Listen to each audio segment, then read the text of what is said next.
Clear prop.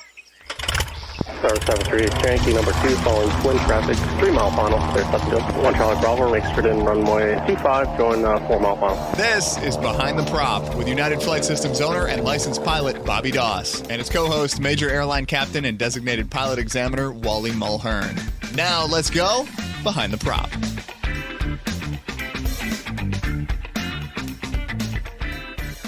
What's up, Wally? Hey, Bobby, how are you? I'm good. This week we are going to cover a kind of a potpourri of things that we were talking about as it relates to flying the aircraft. Maybe not letting the aircraft fly you, but maybe you flying the aircraft. Try and share some of our tips and tricks or maybe your wisdom with some of the pilots that are out there listening to us, talking about a number of things. So this all came about because we were brainstorming on things to talk about, looking at everybody's kind of topics that they had written in to us to talk about. And we stumbled across one that was talking about leveling off or tips for leveling off. I remember when I was a private pilot, my instructor used to tell me over and over and over again, level off before you touch anything else. And I think one day it clicked when he finally told me we're going to always do it in this order. We're going to pitch, power, and trim. And I've heard that saying many, many times since then, but I think that's what made it really click for me. Why is leveling off in that order so important, Wally, and how many times do you see it done the wrong way?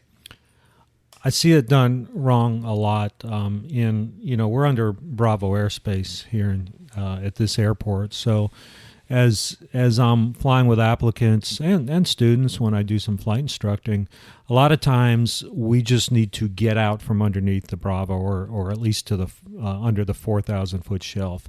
So we're just trying to get out of the way, and we want to get to a place in a fairly expeditious manner. And so basically, a lot of times I'll have the applicant maybe climb and maintain 2,000 fly heading of such and such, and I'll tell them, I says, listen, we just need to get out of the airspace, so we just need to go about 20 miles up here. And inevitably they will, as they're approaching 2,000 feet, I'll see their hand over there on the throttle, and they pull the throttle back, and we're at about 1,950 feet, and we've got the throttle pulled back to maybe 2,200, 2,100 RPM, something like that. And the airplane is just struggling to climb. And then when we finally do level off, we've got a very high pitch up attitude, and we're doing a very, very slow airspeed. So, all you have to do is just get up there, and as you said, pitch, power, trim, immediately just push the nose over and zero out the climb rate and watch the airspeed increase. And then when it does increase, then pull your power back to your desired power setting, and just keep in mind what I see with most applicants is they're just used to flying slow. And, when we log time in our logbook, we're logging time. We're not logging miles. All the requirements are based on flight time. So going slow is actually a good thing for the most part, most of the time.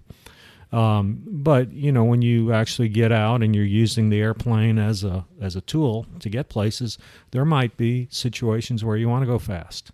You need to get there quicker. You want to get there before the FBO closes and you can't get fuel or whatever. You just need to get there faster. You maybe have to use the restroom, so getting there faster might be a good thing. When you get into that phase of your flying career, if you will, you're going to have options. The airplanes don't have one speed, much like your car. You can drive down the highway at 65, 75, 85. Obviously, faster speeds, you're going to get there quicker, and you're probably going to burn more fuel. Slower speeds, more economical from a fuel standpoint, but it's going to take you a little bit more time. And I think, as we've talked about this off the air and as part of the show, it took years for me to start really thinking about this from the standpoint of going somewhere or whatever mission I might be on, what's going to be best for me in this mission, whether it's time, whether it's fuel, whether it's a combination of both. I probably wasn't looking at the performance charts 3 years ago like I do today, hence private or my instrument training, because it's always, whether it's right or wrong, it's almost always about the training effort, right? We're working on, the mission is the training task. We're going to go shoot these approaches, and we fly to that place and then we shoot that approach, and that's probably mostly in the 190 knot range, right? But we're not worried about 2,300 RPMs, this level of lean, this level of mixture.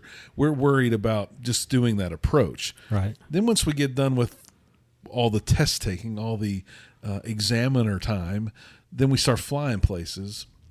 Whether we're renting or it's our own aircraft, we need to be smart about how we're going to get there and what we want to accomplish on that trip. So once I started flying to Austin a lot to pick up my daughter, I fly mostly in a 182, I started worrying about where were the winds. You know, you can look at the winds aloft, of course, and I can figure out what I want to, what's 6,000, if 6,000 feet is a 20 knot tailwind and 8,000 feet is a 5 knot tailwind, I'm probably going to fly 6,000 feet on my way back for sure.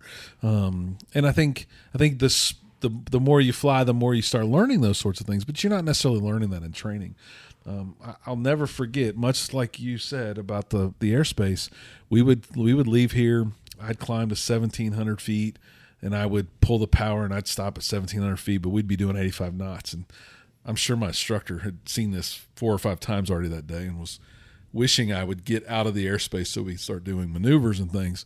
And that's where the pitching the plane forward, letting that airspeed rise, as you said, gaining all that momentum that we've built while we were climbing, letting that momentum continue, pitching the plane, then setting the throttle to the power setting we want. I fly with a lot of newer pilots, and I don't think they ever know where they want that to be early on in their flying time. Right. They just know they're trying to set the power for that airspeed that they've got, right? And that's not going to do it for them. But if you get to a habit of where you're flying normally in a 172 or a Warrior, and you say, I'm going to fly 2,300 RPMs or 2,400 RPMs, it gets real easy for you at that point then to pitch over, set 23 or 2,400 RPMs, and then trim the plane for level flight or an airspeed that you want to be at that point. And it gets a lot easier to fly the aircraft. I think I've seen it. I'm sure you've seen it. Someone pitch over, trimming a little bit, changing the power. I mean, you're changing all the aerodynamics of the plane at once. It's probably never going to get in trim that way for sure, right? Right. And one thing that I found pretty amazing, I own a 41-year-old airplane, a 1980 model Piper Saratoga, Turbo Saratoga, and it's got a very nice JPI 930 engine monitor in it that tells me percent of power, tells me all kinds of cool stuff. But anyway, it's amazing how when I pull out the POH for the airplane and go to the performance section and look at the data for a given altitude, it will tell me what manifold pressure and what RPM will give me, say, 65% or 75% power. And I set those numbers, and I look over there at the percent power on my JPI, and it is always within 1%. That's amazing. I mean, if I want to get 75%, that number will say 74, 75, or 76. I've never seen it off more than 1%. Which means you know your fuel burn, and you probably know a lot of really good stuff at that point on what it's going to take for you to get somewhere. Right. Giving you a lot of the information that I just don't think us in our infancy, our private pilot days, our early instrument days, we're really thinking about those things. Right. I will usually ask on check rides, I'll say, okay, what airspeed are we planning on this cross country? And they'll, the applicant will give me a number, and I'll say, well, where'd you get that? And, I like for them to be able to go into the performance chart and say, hey, based on today's temperature and at the altitude I picked, we should get 106 knots. That's awesome. And then hopefully they know their winds and know what the ground speed's going to be as well. For exactly. Sure. So you said 106 knots. we joked a little bit about before. What does you've used it on check rides? I've used it to get back for certain reasons. But what is best forward airspeed?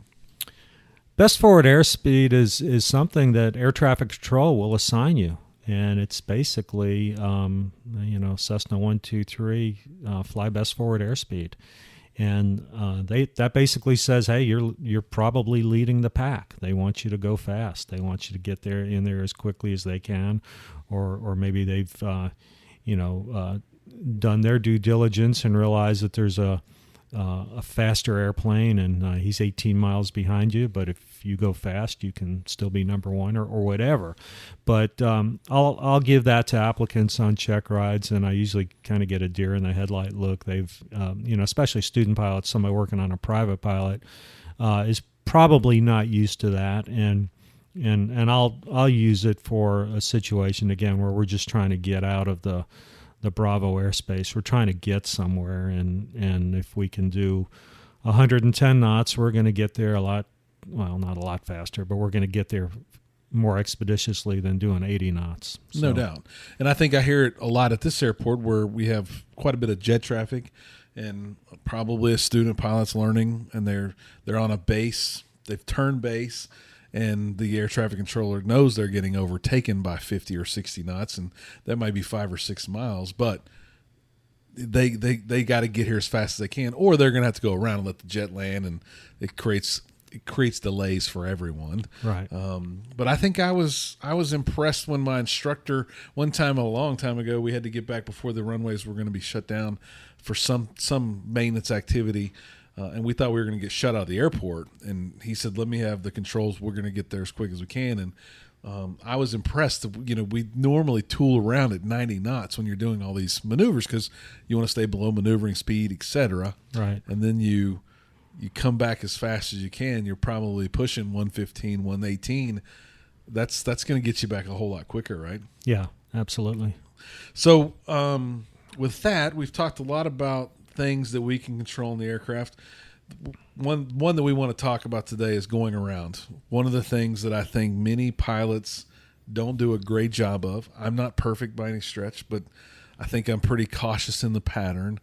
Let's talk about some tips on going around and what should we be thinking about as a GA pilot, but maybe putting some professional techniques into our tool bag as we think about going around.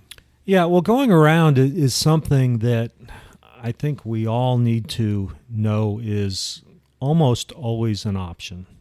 And I say almost because, I guess there could be a situation where maybe low fuel and you just really need to put this airplane on the ground. But other than that, going around is pretty much always an option.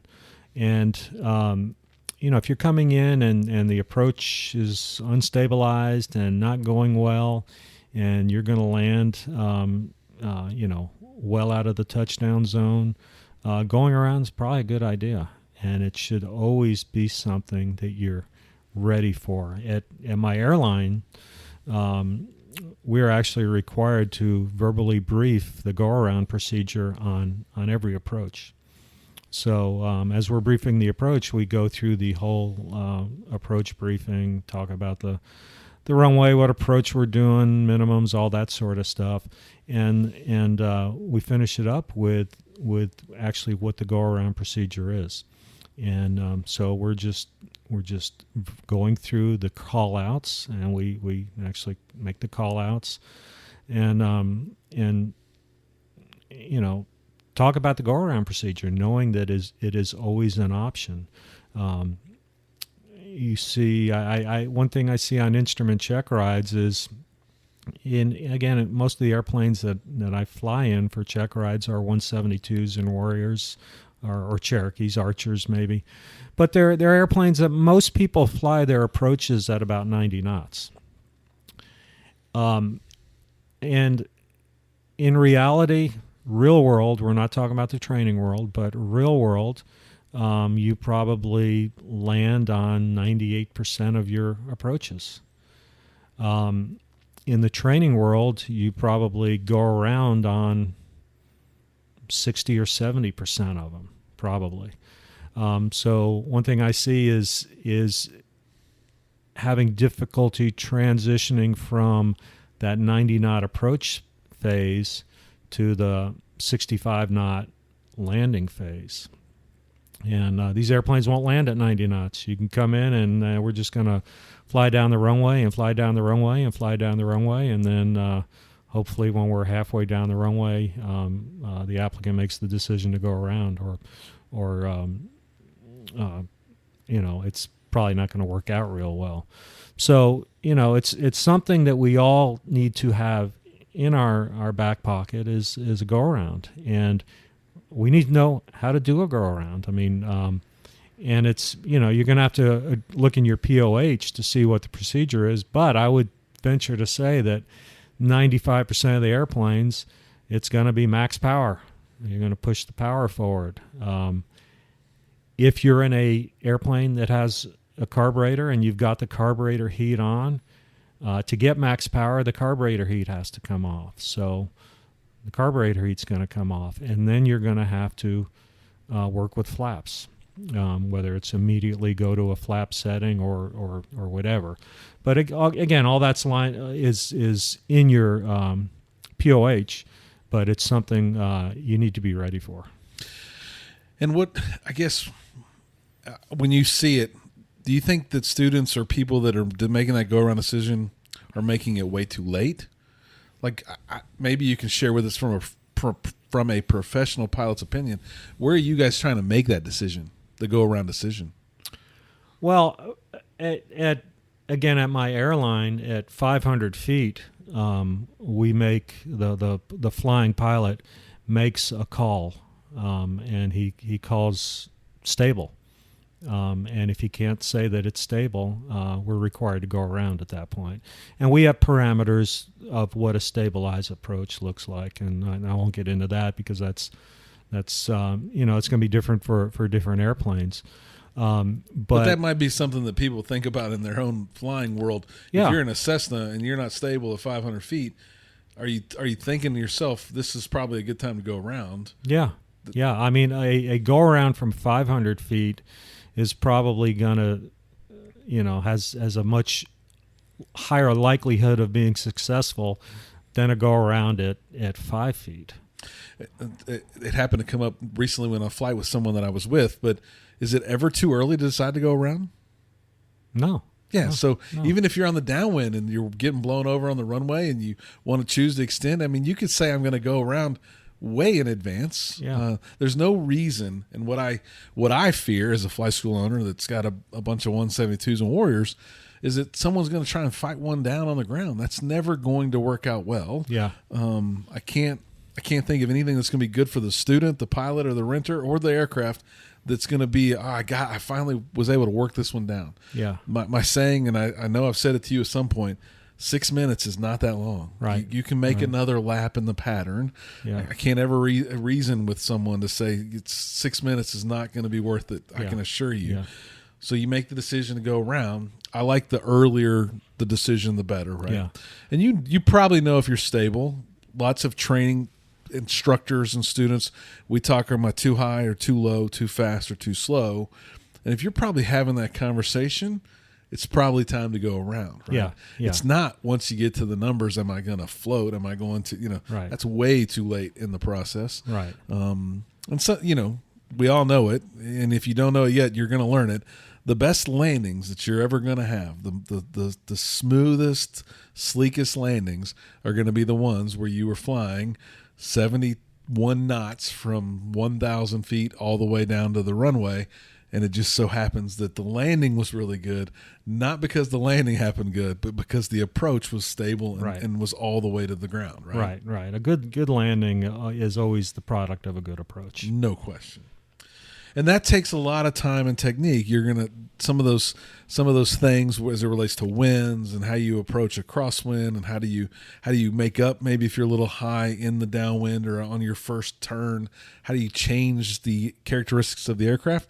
That stuff will you'll get better at that over time, right? When you do your flaps and different wind settings and those sorts of things. But once you learn how to fly a stable approach really well, your landings will get much better as well too. Absolutely. So we've talked about a couple of things as it relates to us flying the aircraft, not letting the aircraft fly us. We talked about leveling off. We talked a little bit about best forward airspeed and go-rounds. What other things, and we didn't prep this part, what other things do you see pilots struggle with that might be more like the plane's flying them than they're flying the plane? Well, this goes back to a little bit of a previous episode where we talked about flight controls, and I see a lot of lack of proper rudder input on a crosswind landing, landing not lined up with the center line of the runway,